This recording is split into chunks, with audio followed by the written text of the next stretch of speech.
నిజామాబాద్ లో శ్రీరామనవమి వేడుకలు ఘనంగా జరిగాయి.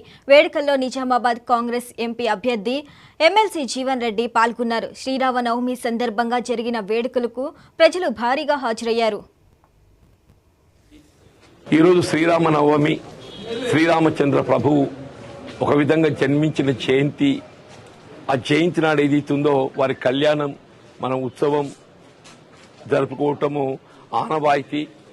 ఇవాళ జగిత్యాల ప్రాంతమనే కాకుండా యావత్ సభ్య సమాజం, హిందూ సమాజానికి ఆరాధ్య దైవంగా ఉన్నటువంటి ఆ శ్రీరామచంద్ర ప్రభు యొక్క కళ్యాణాన్ని అందరం కూడా తిలకించి ధన్యులమయ్యే విధంగా మరి పాల్గొనాలని చెప్పని నేను మరొక్కసారి ఇలా ప్రజా జీవితంలో ఏదైతుందో ఆ శ్రీరామచంద్ర ప్రభువును ఆరాధ్య దైవంగా భావించి అందరం కూడా ఏదైతుందో జీవితంలో ఒక ధర్మ నిష్ఠతోని మనం జీవితాన్ని అలవరుచుకునే విధంగా ముందుకు పోవాలని చెప్పి కోరుతూ సెలవు తీసుకుంటాం. ఈరోజు శ్రీరామనవమి, శ్రీరామచంద్ర ప్రభువు ఒక విధంగా జన్మించిన జయంతి.